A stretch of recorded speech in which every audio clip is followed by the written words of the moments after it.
காமாட்சியா சொல்லுங்க ஐயா. ஏர்போர்ட் ஆந்திராவில் எடுக்கணுமா தமிழ்நாட்டில் எடுக்கணுமா ஐயா? இங்க பாருங்க, ஏர்போர்ட் எங்க வந்தா யாருக்கு என்ன, நீங்கள் நானும் விமானத்துல பறந்த மணியமா இருக்க போறோமா? அது ஒரு மசரும் இல்ல. நம்ம நாட்டை இல்ல தமிழ்நாட்டு வரைக்கும் வச்சுப்போம். அமெரிக்கா வந்து இப்ப மொத்தமா என்னையா ரேட்டு? எவ்வளோயா 3 மடங்கு நான் தரேன். உங்க நாட்டை வச்சிருங்க.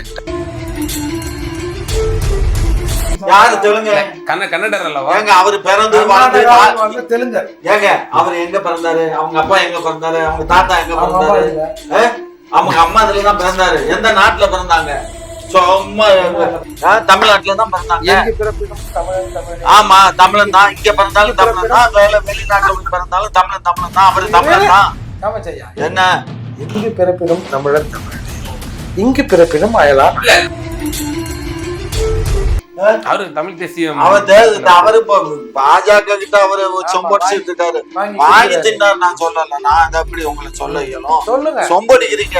ஏதாவது ஃபியூச்சர்ல ஏதாவது நம்மளுக்கு மந்திரி ஆயிட மாட்டோமா அப்படின்னா? சொம்படிக்கிறதுனா அவனுக்கு ஆதரவு கொடுக்கறது. நாங்க ஆதரவு கொடுக்கல. நான் அந்த கட்சியிலே இருந்தேன். உங்க கட்சி திமுக.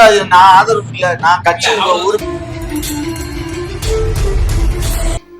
நான் தான் ஏற்கனவே சொல்லிட்டு இருக்கேன்ல, அண்ணா திமுக, விஜய், பாட்டாளி மக்கள், இவங்க எல்லாம் தேமுதிக, இவங்க 4 பேரும் இவங்க ஒன்னா தான் போறாங்க. அதுல ஒன்றும் மாற்றுக்கிறது இல்லை. அதுக்கு பாஜகவும் வரும். அதுக்கு இடையில இன்னொரு விஷயம் என்னன்னா, சரியா, அவருடைய ஆட்சி மாதிரி நாங்க நடத்திட்டு இருக்கோம். சொல்றீங்க சுடுகாட்டு காவ காத்தாருல ஹரிச்சந்திர மகாராஜா. சோ அதனால ஹரிச்சந்திரனுடைய ஆட்சி பாருங்க. உண்மை தவிர எதுவும் பேச மாட்டாரு. ஒரு வார்த்தை இருக்கு, அவரையும் உள்வாங்கி அவரையும் போய் திராவிடன்னு சொல்லிடாதீங்க ஐயா. வகையெல்லாம் எடப்பாடி இது கிடையாது. என்ன சார் சொல்றாரு? முக்கிய மூளை எதுவும் தெரியல. நான் நேரா வந்து சிஎம் தான் எல்லாருக்கும் அப்படித்தான் சார் இருக்கும். அந்த டைப்ல உட்காந்து ஏன் நீங்க சிஎம் ஆகக்கூடாது? நீங்க ஏன் சிஎம் ஆகக்கூடாது? நீங்கள் இந்த ஏதாவது இந்த மாதிரி கோப்பு மார்க் செஞ்சு ஏதாவது மேல வர வேண்டியது. அப்ப உங்க பார்த்து என்னவா இருக்கும்? வாங்க, நீங்க என்னவா இருக்கீங்க? வாங்க, நீங்க ஏதாவது ஒரு கூட்டணிக்கு போங்க. நீங்க வரணும் நான் எதிர்பார்க்கிறேன். ஏன்னா நீங்க உங்க மாதிரி காமாட்சி ஐயாவை புடிச்சு, அதாவது கழுத்தை புடிச்சு, அந்த சட்டையை புடிச்சு கேள்விகள் மேல கேளுங்க. ஜிகார் ஜெயில போறேன்.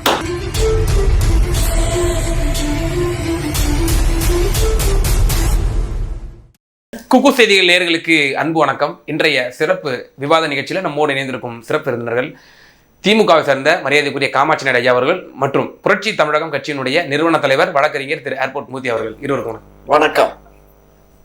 திரு ஏர்போர்ட் மூர்த்தி சார், பரந்தூர் மக்கள் அந்த விமான நிலையம் அமைவதற்கு எதிராக 900 நாட்களுக்கும் கடந்து போராட்டம் நடந்துட்டு இருக்காங்க.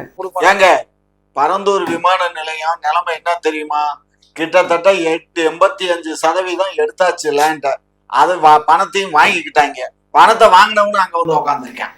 இல்ல, அதே காந்தாரி அம்மன் கோவிலுக்கு அண்ணன் மூர்த்தி அண்ணன் மட்டும் தான் தனியா போனாரு. ஆனா அந்த காவல்துறையினர் குண்டு கட்டா தூக்கி அப்படி மதுரைக்கு தடை உத்தரவு இருந்துச்சுப்பா.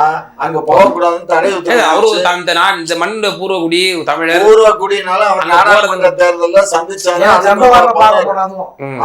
அவர் உறவினரை பார்க்க போறாங்க. அப்ப அங்க இருக்கக்கூடிய உறவினர் கூட திருமூர்த்தி சட்ட ஒழுங்கு பராமரிக்கணும்னா இதெல்லாம் செஞ்சுதான் ஆகணும். இவரு போய் இவர் பேசினாரு, இவர் தூண்டி விட்டாருன்னா என்ன பண்றது? இன்னும் 4 பேர் 10 பேர் வெட்டி சேர்த்தாங்கன்னாக்கா இவர் மேல எஃப்ஐஆர் போட இயலுமா? எதிர்கட்சிகளை கண்டா ஏன் இவ்வளவு பயம்? பயம் இல்ல. இப்போ ஒரு 900 நாட்கள் வந்து அந்த மக்கள் போராடுறாங்க, அறவழியில போராடுறாங்க. நம்முடைய கலைஞர் அவர்களுடைய நினைவிடத்துல கூட சென்று வந்து ஒரு கவனிப்பு கொண்டு வரலாம் அப்படின்னு அவங்க முற்படுறாங்க. அதுக்கும் உங்க காவல்துறை வந்து முட்டுக்கட்டையா இருக்கு. நான் தான் சொல்றேன், எதிர்கட்சியா இருந்த போது ஒரு 85% நிலத்தை வாங்கியாச்சு. 15% தான் இருக்கு. 15% நிலத்தை வாங்கினா அது முடிஞ்சு போச்சு. புரிஞ்சதா? அதை விட்டு இந்த 15% நிலத்தை கொடுக்க மாட்டேன்னு வந்து போராட்டம் பண்றான். அதை எவன் பணம் வாங்கினான்னா உடனே நாங்க ராத்திரியோட கல் தடுத்துக்கிட்டோம், ஒழுங்கா வந்து உட்காருன்னு சொல்லி மிரட்டி கொண்டு வந்து உட்காந்து வச்சிருக்காங்க அங்க. அது தெரியுமா உங்களுக்கு? அதெல்லாம் நடக்குது. எல்லாம் போலீஸ் பண்ணிடுச்சு. காமாட்சி ஐயா சொல்லுங்க ஐயா. ஏர்போர்ட் ஆந்திராவில் எடுக்கணுமா தமிழ்நாட்டில் எடுக்கணுமா ஐயா? இங்க பாருங்க, ஏர்போர்ட் எங்க வந்தா யாருக்கு என்ன, நீங்கள் நானும் விமானத்துல பறந்த மணியுமா இருக்க போறோமா? அது ஒரு மசரும் இல்ல. இல்ல சும்மா நான் கேக்குற கேள்வி யார் பறக்குறாங்கன்றதுல தமிழ்நாட்டுக்குள்ள நிலம் எடுக்கிறோமா ஆந்திராக்குள்ள நிலம் எடுக்கிறோமான்னு கேக்குறேன். ஏங்க தமிழ்நாட்டுல இருந்தா தமிழ்நாட்டுல தான் எடுப்பாங்க. நாங்க பேசிக்கிறோம். நீங்க பேசிக்கோங்க. நீங்க யாரு பேசுறதுக்கு? உங்களுக்கு நீங்க யாருங்க? நாங்க பெரும்பான்மையா பாதிக்கப்பட்ட 2 சமூகம், ஒண்ணு பறையறை இன்னொரு வன்னியர். நல்லா கதை விடுறீங்களே. 85% எடுத்தாச்சுன்னு சொல்றேன். இன்னைக்கு இருக்கிறது 15%. இதுக்கு நீங்க இந்த மாதிரி முட்டுக்கட்டை போட்டுக்கிட்டோம். போலீஸ் வச்சு அடக்கலாங்க ஐயா. எங்களுக்கு எங்க விமான நிலையத்துக்கு நிலம் எடுக்கிறது எங்களுடைய ஒர்க்குங்க. நாங்க அதுக்கு ஒரு வேலை பார்க்கிறோம். வேலைக்கார நாய் மாதிரி ஒன்றிய அரசுக்கு நாங்க செய்யற வேலை அது. அவ்வளவுதான். 3 வருஷத்துக்கு முன்னாடி இது ஒன்றிய அரசனுடைய வேலை அது. 3 வருஷத்துக்கு முன்னாடி என்ன சொன்னீங்க? என்ன சொன்னோம்? இதான் சொன்னோம். ஒரு சொன்ன நிலத்தை கூட எடுக்க விட மாட்டேங்கல்ல. எங்க பரந்தூர்ல தான். பரந்தூருக்கு சொல்லல, சும்மா இதெல்லாம் கதை விடாதீங்க. பரந்தூருக்கு நாங்க எங்க சொன்னோம்? கிராமத்துல ஏழாத மக்கள் மாரியம்மன் கோயில்ல போய் மண்ணெல்லி வைப்பாங்க, பாத்துருக்கீங்களா? அந்த போராட்டத்தை அந்த மக்கள் பண்ணணும். மாரியம்மன் கோயில்ல மண்ணெல்லி வைக்கிறது, மண்ணெல்லி தூத்துறது. மண்ணெல்லி தூத்துறதுனால நமக்கு என்னயா இருக்குது? ஒன்றிய அரசு மேல தூத்துங்க. ஒன்றிய அரசு இந்த திட்டத்தை கூட கைவிடட்டும். ஏற்கனவே நம்ம ஒண்ணுமே லெட்டர் எழுதாத போதே மதுரை டு தூத்துக்குடி. நீங்க தமிழக அரசு தமிழக மக்கள் பக்கம் நீங்க நிக்கணுமா நிக்க கூடாதா? அது தமிழக மக்கள் எங்களுக்கு வாக்களிப்பாங்க, நாங்க நிப்போம். எங்களுக்கும் அதுக்கும் சம்பந்தம் இல்ல. நாங்க அதை எடுத்து வச்சீங்கன்னா அவர் பதில் சொல்லுவாரு, காசை கொடுத்து நீங்க வாக்கு வாங்கிடுறீங்கன்னு சொல்லுவாரு. வாக்குதான் அளவுகோல் அப்படின்னா அந்த மக்கள் 900 நாட்களுக்கும் மேல வந்து போராடிட்டு இருக்காங்க. அவங்களுக்கு நம்ம என்ன போராடுறாங்கிறதுக்காக ஒரு இம்ப்ளிமெண்டேஷன் கொடுக்கணும், ஒன்றிய அரசு பண்ணணும்னு ஒரு திட்டத்தை கொண்டு வந்தா அந்த திட்டத்துக்கு எதிர்ப்பு தெரிவிச்சா இன்னைக்கு நெய்வேலி கார்பரேஷன் வந்திருக்குமா? நீங்க எது வரும்? அதே மாதிரி இதுல பண்ணானுங்க, தூத்துக்குடியில பண்ணானுங்க. அந்த இந்த ஆதரிக்கிறீங்க துப்பாக்கி சுடலாம். துப்பாக்கி அது வந்து அந்த இது இல்ல, இன்னொரு இது போட்டாங்கல்ல, நிலையம், அனல் மின் நிலையமா? அனல் மின் நிலையம், அணு மின் நிலையம். அது அணு மின் நிலையம் எல்லாம் அனுபவிச்சிருக்கும் போது இது என்ன ஜோட்டாது? ஓ ஜுஜுபின்றீங்க இதெல்லாம். ஆமா, அந்த மக்கள் போராட்டம் எல்லாம் வந்து அந்த காலத்துல அந்த அம்மா என்ன பண்ணுச்சு? ஜெயலலிதா என்ன பண்ணுச்சு? என்ன பண்ண முடிஞ்சிச்சு? எத்தனை நாள் போராட்டம்? எத்தனை நாள் பண்ணாங்க? கடலுக்குள்ள இறங்கி எல்லாம் போராட்டம் பண்ணல? மறந்துட்டீங்களா? அதுக்கு என்ன சொல்ல வரீங்க? இங்க பாருங்க, போராட்டம் பண்றது உங்க கடமை. அரசாங்கம் அந்த நிலத்தை எடுத்து ஒன்றிய அரசுல ஒப்படைக்க வேண்டியது எங்களுடைய டியூட்டி. நாங்க ஜஸ்ட் லைக் வேலைக்காரன், அவ்வளவுதான். இது மாநில சுயாட்சிக்கு எதிரானதல்லவா? மாநில சுயாட்சி எதிரா? மாநில சுயாட்சி தானே எவன் கொடுத்து உழைக்கிறான்? மாநில சுயாட்சி போட மயிரை நாங்க தர முடியாதுன்னு சொல்லி நீங்க பேசுறீங்க. நீங்க ஃபைட் பண்ணி இந்த திட்டத்தை கேன்சல் பண்ண வைங்க சார். நான் என்ன சொல்றேன், ஃபைட் பண்ணுங்க மத்திய அரசு கிட்ட. நம்ம முதல்வர் இந்த திட்டத்துக்கு நாங்க நிலம் தர முடியாது, எங்க தமிழக மக்கள் வாழ்வாதாரம் பாதிக்கப்படும். சொல்லுங்க பாப்போம். இது இங்கதான் மாநில சுயாட்சி பேசக்கூடிய திமுக தான் இது பேசும். வந்து ஒன்றிய அரசுக்கு நம்ம இம்ப்ளிமெண்டேஷன் தமிழ்நாடு எப்படிங்க முன்னேறும்? தமிழ்நாடு முன்னேறணும்னா இந்த மாதிரி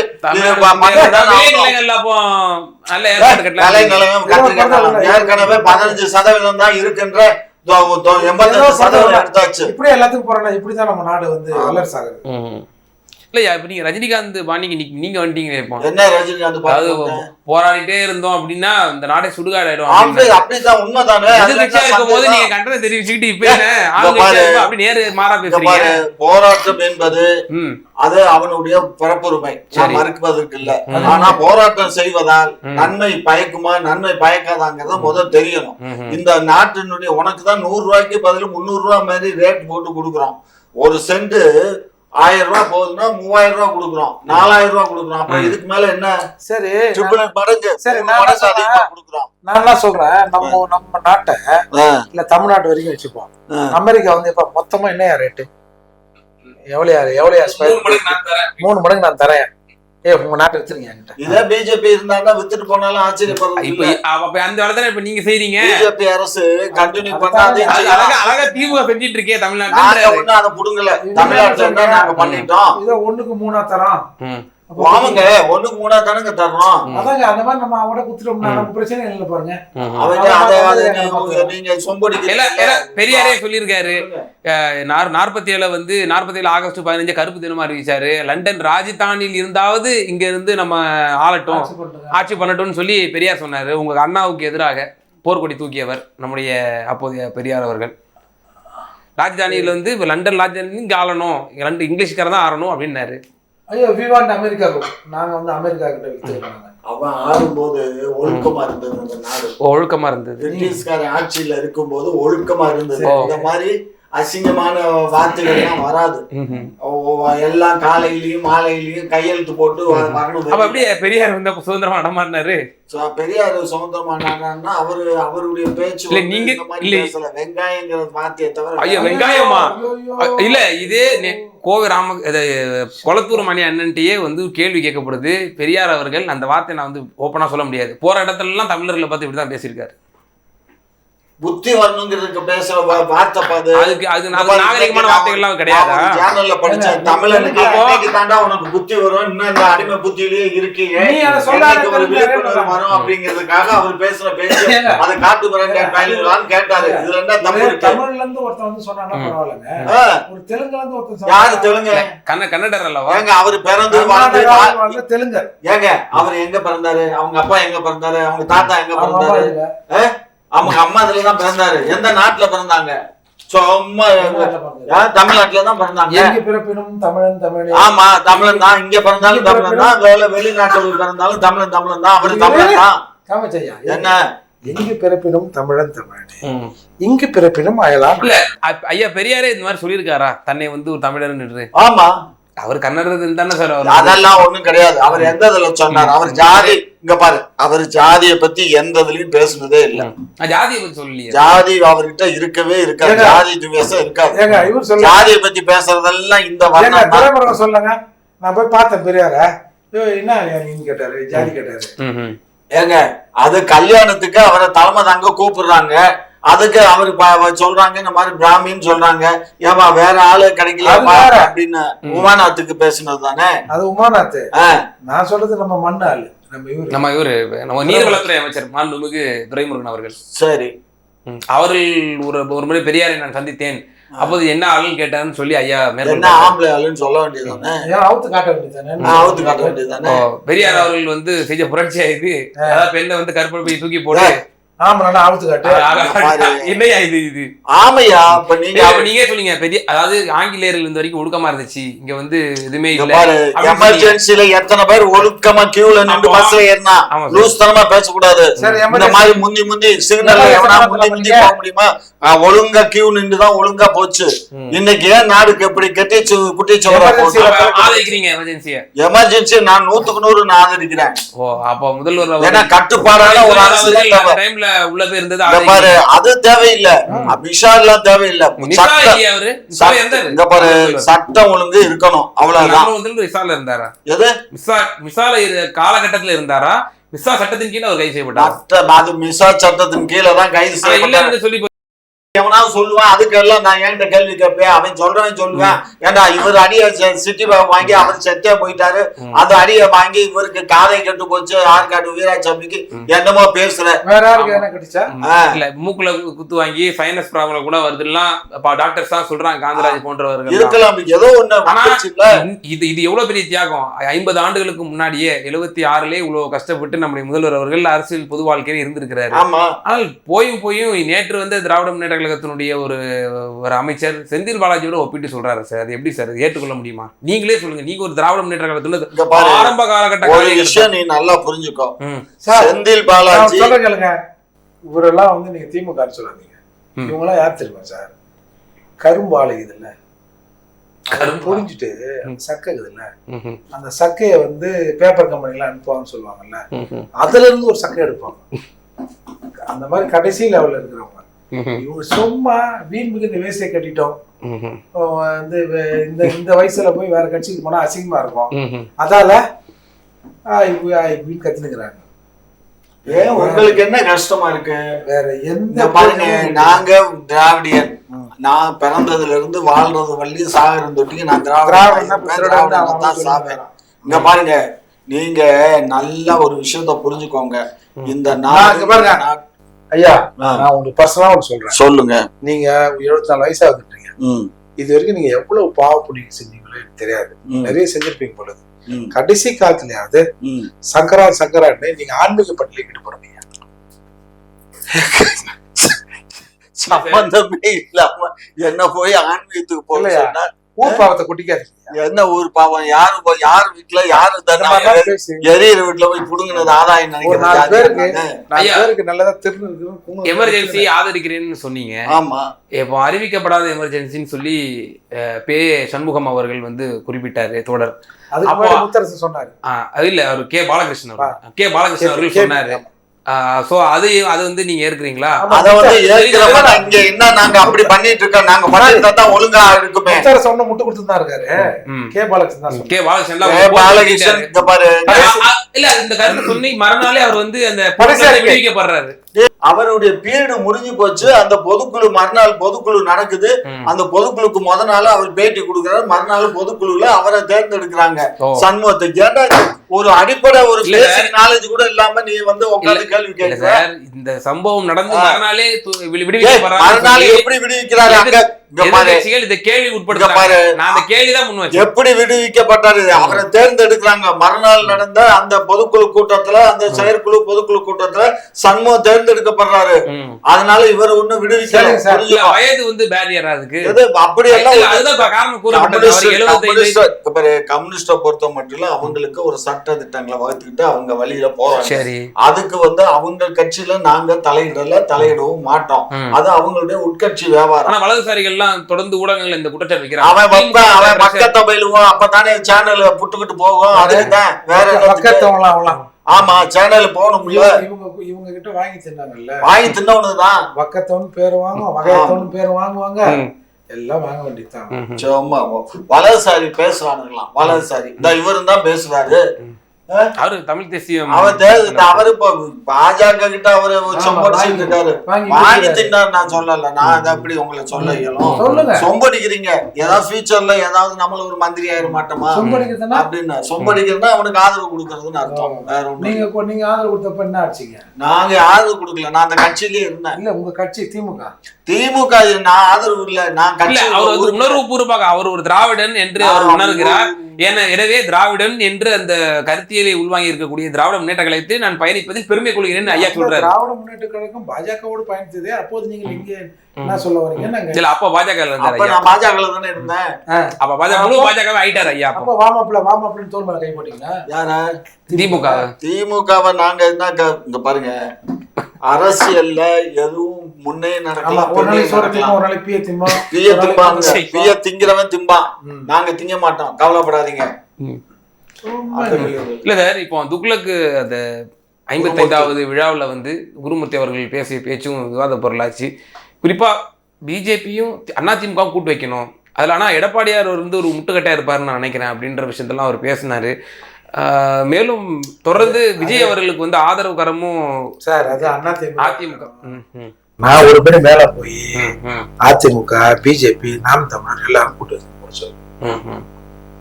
சொல்றாருல, வெற்றிதான் இலக்குன்றார்ல. அந்த மாதிரி தமிழகத்துல ஒரு 10 பேர் நாம் தமிழ்ல இருந்து, ஒரு 10 பேர் பிஜேபில இருந்து, 10-20 பேர் சட்டமன்றத்துக்கு போய் என்னதான் நீங்க பண்ணுவீங்கன்னு நாங்க பாக்கணும். என்ன பண்ணுவோம்? ஜெயிச்சு வந்தா ஆட்சி பண்ணுவோம், தோத்து போனா எதிர்கட்சி வரிசையில இப்ப உங்களுக்கு நீங்க உணர்றீங்க திமுக தோற்கடிங்கன்னா எல்லாம் சேரணும். ஆனா அந்த பிரித்தாள் சூழ்ச்சியை செய்வது யாருங்கிற ஒரு கேள்வி இருக்குல்ல.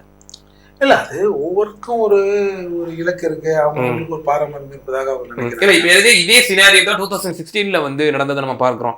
அன்புமணி ராமதாஸ் அவர்கள் தனியா முதல்வர் வேட்பாளராக களமிறக்கப்பட்டாரு. மக்கள் நல கூட்டணின்னு ஒண்ணு 6 கட்சி கூட்டணி.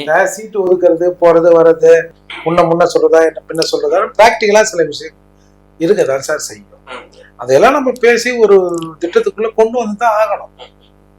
அதே போல எல்லாருமே வந்துங்க திமுகவுக்கு கிடைத்த அடிமைகள் மாதிரி கிடைச்சிருவாங்க. இது ரொம்ப கண்டிக்கப்பட வேண்டிய விஷயம். நீங்க இந்த மாதிரி எல்லாம் நீங்க அடிமைன்னு சொல்லாதீங்க, கூட்டணின்னு சொல்லுங்க. என்ன போராட்டங்களை வந்து நாங்க முன்னெடுத்திருக்கோம்னு சொல்லி அண்ணன் திருமாவளவன் சொல்றாரு, கம்யூனிஸ்ட் தோழர்கள் சொல்றாங்க. இந்த கூட்டணியில இருந்து நாங்க கொடுக்குற அழுத்தம் வந்து வேற ஒரு கட்சியில வந்து அந்த மாதிரி நடந்துருச்சுன்னா அந்த கூட்டணியில நீடிக்கவே முடியாதுன்னு சொல்லி அண்ணன் சொல்றாரு திருமாவளவன் அவர்கள். என்ன வேணாலும் சொல்லலாம், உங்களுக்கு என்னப்பா காசா பணமாப்பா, நீங்க என்ன வேணாலும் பேசலாம், அவங்க என்ன வேணாலும் பேசலாம் சார், பைத்தியங்க என்ன வேணாலும் பேசுறாரு. இல்லை இப்போ காமாட்சி ஐயா, இப்போ விஜய் மீது ஒரு நல்ல ஒரு கரிசனம் வச்ச மாதிரி தான் தெரியுது அதிமுக. ராஜேந்திர பாலாஜி அவர்கள் இப்போ ஒரு ஸ்டேட்மெண்ட் விட்டுருக்காரு, விஜய் ஒரு முதிர்ச்சி உள்ள தலைவர், அவர் திராவிட முன்னேற்ற கழகத்தை வந்து அவர் வந்து அதிகமான விமர்சனம் முன்வைப்பது என்பது அதிமுகவுக்கு இது ஒரு ப்ளஸ் பாயிண்ட்டு. வரக்கூடிய 26 சட்டமன்ற தேர்தலில் எப்படி 2011 ஒரு மிகப்பெரிய ஒரு வெற்றி பெற்றோமோ அது போல் ஒரு வெற்றி பெறுவோம் அப்படின்றாரு. ஒருவேளை இப்போ ஏர்போர்ட் மூர்த்தி போன்றவர்கள் எப்படி வந்து சொல்கிறாங்களோ, இப்போ திராவிட முன்னேற்ற கழகத்தை தோற்கடிக்கணும்னா ஒரு அணியில் எல்லாம் ஒன்று சேரணும் அப்படின்ட்டு, அப்போ விஜய் அவர்கள், நாம் தமிழர் சீமான் அவர்கள், அதிமுக, இப்போ இவர்கள் எல்லாம் சார்ந்து ஒரு இன்க்ளூசிவ் அலைன்ஸ் சேர்ந்துருச்சு அப்படின்னா திமுகவோட கதை காலி தானே. நான் தான் ஏற்கனவே சொல்லிட்டு இருக்கேன்ல, அதிமுக, விஜய், பாட்டாளி மக்கள், இவங்க எல்லாம் தேமுதிக, இவங்க 4 பேரும் இவங்க ஒன்னா தான் போறாங்க. அதுல ஒண்ணும் மாற்றுக்கருத்து இல்ல. அதுக்கு பாஜகவும் வரும். அதுக்கு இடையில இன்னொரு விஷயம் என்னன்னா, இப்ப வந்து இவங்க கூட குருமூர்த்தி என்ன பேசிருக்காரு பாத்தியா, போன 2001 தேர்தல்ல 21 தேர்தல்ல நம்ம வந்து இவரோட சேர்ந்து நின்று இருந்தாக்க 15ல இருந்து 20 தொகுதிகள் வந்து ஜெயிச்சிருக்க முடியும்.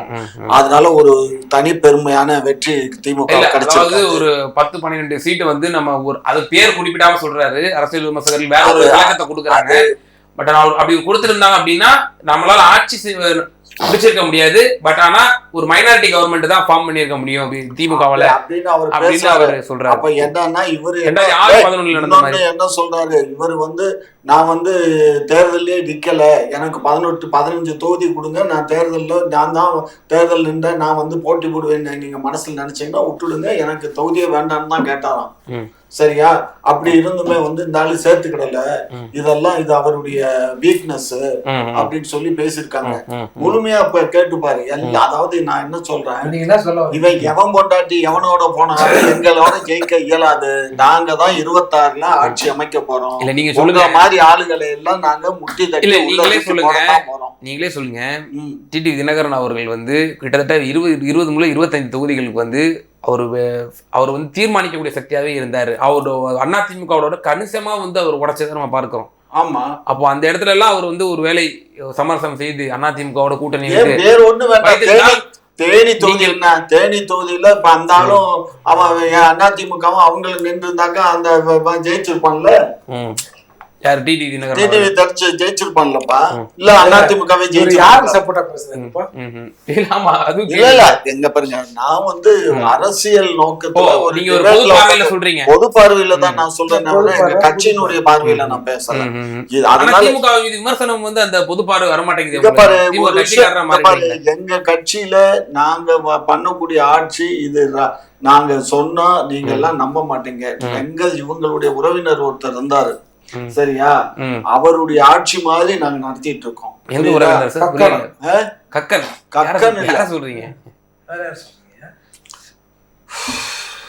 சுடுகாட்டு காவ காத்தாருல ஹரிச்சந்திர மகாராஜா. அதனால ஹரிச்சந்திரனுடைய ஆட்சி இங்க பாருங்க, எங்களுடைய ஆட்சி உண்மையை தவிர எதுவும் பேச மாட்டாரு ஒரு வார்த்தை இருக்கு, அவரையும் உள்வாங்கி அவரையும் போய் அவரே திராவிடன் சொல்லிடாதீங்க ஐயா அப்படிங்கிறாரு. ஹரிச்சந்திரனுடைய ஆட்சி நடக்குது. அவரு திராவிடியனா இல்ல தமிழனா அப்படிங்கறது இல்ல பிரச்சனை. அவருடைய ஆட்சி தமிழகத்துல நடக்குது. இப்போ அவரோட ஆட்சி நடக்குது. ஆமா ஆமா, இல்ல பெரியாரோட ஆட்சி நடக்குது. நீங்க பெரியாருடைய ஆட்சி, கலைஞருடைய ஆட்சி, அண்ணா ஆட்சி, எல்லாம் இவருடைய ஆட்சி தான். சுடுகாட்டுல வச்சுன்றாரு, எல்லாருடைய ஆட்சி நடக்குது. சார் நீங்க தொடர்ச்சியா சொல்லிட்டு வரீங்க தமிழக தலைமையில ஒரு ஆட்சி அமையணும், திமுகவுக்கு மாற்ற அப்படின்னு சொல்றீங்க.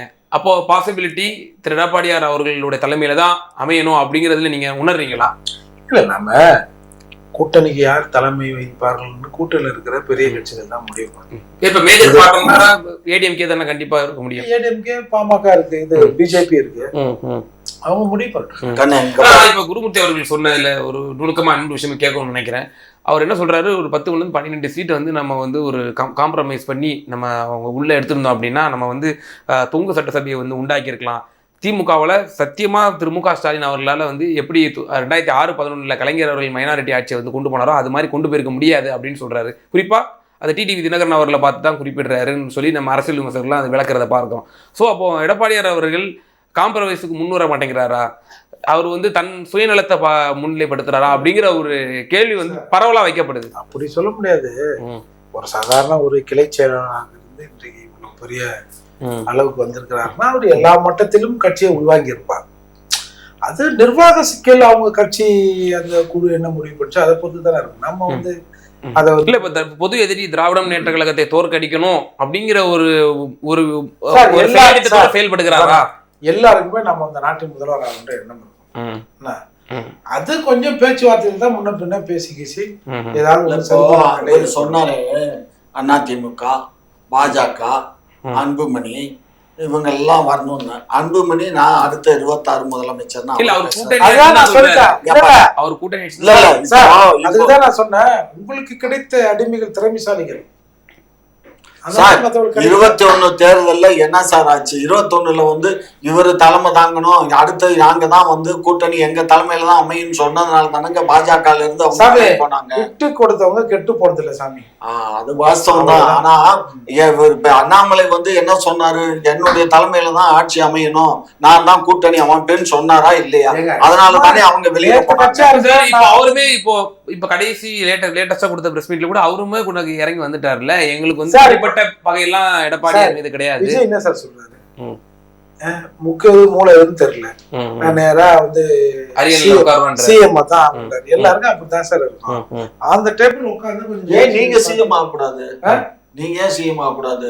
நீங்கள் இந்த ஏதாவது இந்த மாதிரி கோக் மார்க் செஞ்சு ஏதாவது மேல வர வேண்டியது தானே? எதுக்கு நீங்க விட்டு கொடுக்கணும்? அடுத்தவங்களுக்கு உங்ககிட்டதான் கொஞ்சம் ட்ரைனிங் எடுக்கணும். எடுத்து ஏதாவது கோக் மார்க் பண்ணி உள்ள வாங்க வந்து ஒரு கட்சியில போங்க, போய் கைப்பற்றுங்க. எப்படி ஆந்திரால ஏதாவது சான்ஸ் கிடைக்குமா சாருக்கு? ஆந்திரால எதுக்குடா? இப்ப விஜய் தான் இப்ப பொதுச் செயலாளர் போட போறாங்களே, அதை வச்சுன்னா ஏர்போர்ட் மூர்த்தியாங்கிற அந்த டைனமிக்ல இருக்குப்பா. ஓஹோ, இன்னும் புதுசா ஒரு விஷயம் சொல்றாரு சார். ஃபியூச்சர்ல அவர் அங்கதான் போய் அடைக்கலம் ஆவாரு, கவலைப்படாது. அவர் தான் இப்ப பொதுச் செயலாளர், அந்த பொதுச் செயலாளர் அவர் தான். அதாவது இவங்களுக்கு கண்ணு கட்டிய தூரம் வரை நமக்கு எதிரிகளே இல்லை, குருட்டு கண்ண வச்சுக்கணும். நாங்களா சொன்னோம், ஜெயலலிதா சொன்னதை நாங்க அதை நீங்க மனசுல நினைச்சுக்கிறீங்க. நாங்க மனசுல நினைக்கலங்க. எல்லாம் சொல்லுங்களா, 200 தொகுதி நாங்க தானே. அது என்ன கஷ்டம் உங்களுக்கு 200க்கு? இப்ப நீங்க சொல்றதுல வந்து இன்னொரு கோணத்திலையும் ஒரு விமர்சகர் எல்லாம் முன்வைக்கிறாங்க. இப்போ எம்ஜிஆர் அவர்களுடைய பிறந்த தினன்று மோடி அவர்களும் வாழ்த்து தெரிவிக்கிறாரு, விஜய் அவர்களும் வாழ்த்து மடல்லாம் போட்டு நம்ம வாழ்த்து தெரிவிக்கிறது பார்க்குறோம். இப்போ இதன் மூலியமாக வந்து அதிமுக தலைமையிலே ஒரு அணியில் சேர்வதற்கான ஒரு அச்சாரமா அமையும் அப்படிங்கிற ஒரு பேச்சும் எழுப்பப்படுது. அப்படிலாம் இல்லைங்க. இப்போ ராஜா சிங் கொடுத்தா திமுக காரர்கள் கருணாநிதி புகழதை விட ராஜா சிங் புகழ்ந்தது எனக்கு அப்படியே மனம் தூக்கமே வரல அப்படின்னு இதெல்லாம் ஒன்றும் சொல்ல முடியுமா? இது ஒரு சம்பிரதாயப்படி வாழ்த்து சொல்வது, இரங்கல் சொல்வதும் அது அரசியல் கணக்கு இருக்காதுன்னு நீங்க அப்படி கடந்து போறீங்களா? இல்ல, அதுக்கு இன்னும் ஒன்று கிட்டத்தட்ட ஒரு 1.25 வருஷம் 1.5 வருஷம் இருக்கு சார். எது ஒன்னாலும் நடக்கலாம். கொஞ்சம் விட்டு கொடுக்கிற போக்கு இவர்களுக்கு வந்தா நல்லது, தமிழகத்துக்கு அது நல்லது.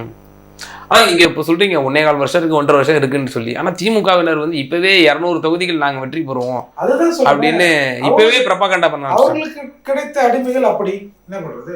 ஓகே, திரு ஆர்பன் சார் தொடர்ச்சியா ஒரு கருத்தை வந்து முன்வைக்கிறாரு.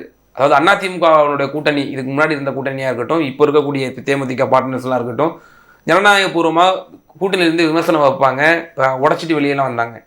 ஆனா உங்கள்கிட்ட இருக்க கூட்டணி கட்சியினர் பார்த்தோம்னா ஜனநாயகமே இல்லை, இன்னும் ஒரு கடுமையான வார்த்தை சொல்றாரு. எப்படி பாக்குறீங்க? ஜனநாயகம் இல்லைன்னா எங்கள்கிட்ட எப்படி இருப்பாங்க சொல்லுங்க. ஆனா நீங்க கொடுக்கறது வந்து எம்பி போஸ்ட், எம்எல்ஏ போஸ்டா இருக்கு, அதான் பாக்குறாங்க அப்படின்றாரு. எங்கள்கிட்ட இருக்கவங்க எல்லாம் அமைதியா இருக்காங்க, நல்லா இருக்காங்க, நல்லாவே இருக்காங்க. நல்லாவே இருக்காங்கன்னா நல்லாவே நாங்க வச்சுருக்கோம். அதனால அதை பத்தி நீங்க கவலைப்பட வேண்டாம். அதாவது ஒரு பழமொழி சொல்லுவாங்கல்ல, ஏதோ ஒண்ணு எதுக்காக காத்துக்கிட்டு இருந்த மாதிரி, அப்படியெல்லாம் காத்துட்டு இருக்க வேண்டிய அவசியம் இல்லை. ஆனா ஒரு விஷயம் சொல்றேன், எடப்பாடி வந்து அடுத்து முதலமைச்சரா வர்றதுக்கு தான் முயற்சி பண்ணுவாரே தவிர அவர் வந்து விட்டு கொடுத்து போவோங்கிற எண்ணம் அவர்கிட்ட இல்ல. இப்ப இன்னைக்கு கூட நேத்தி கூட பேசியிருக்காரு, ஓபிஎஸ் பேசியிருக்காரு, எல்லாம் ஒன்னா இணையணும் அப்படின்னு பேசியிருக்காரு.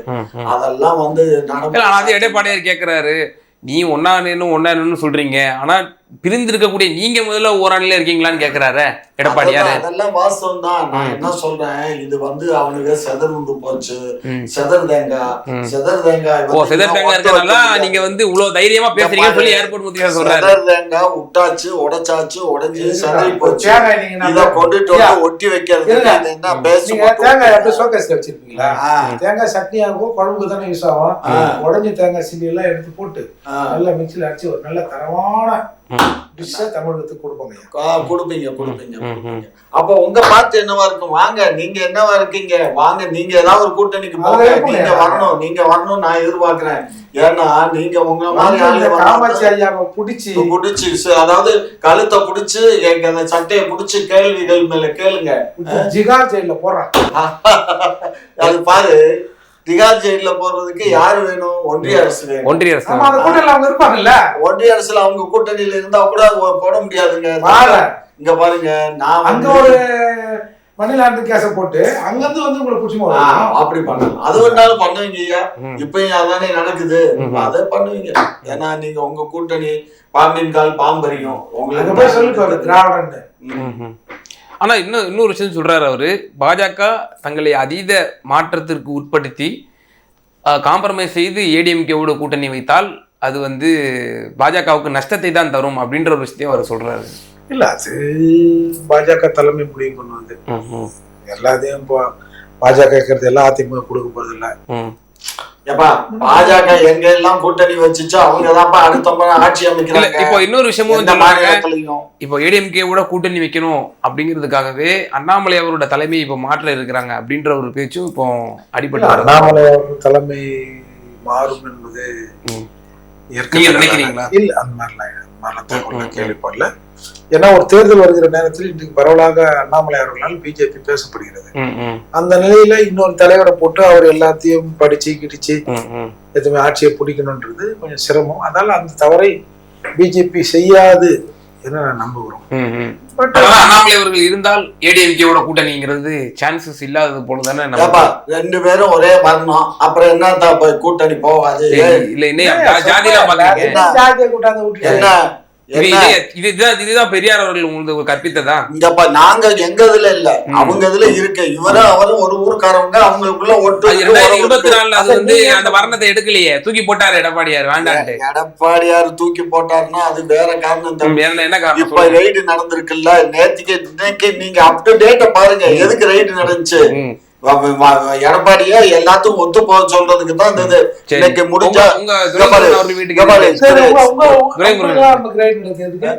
துரைமுருகன் அவர்கள் வீட்டுல ரெடி பாருங்க.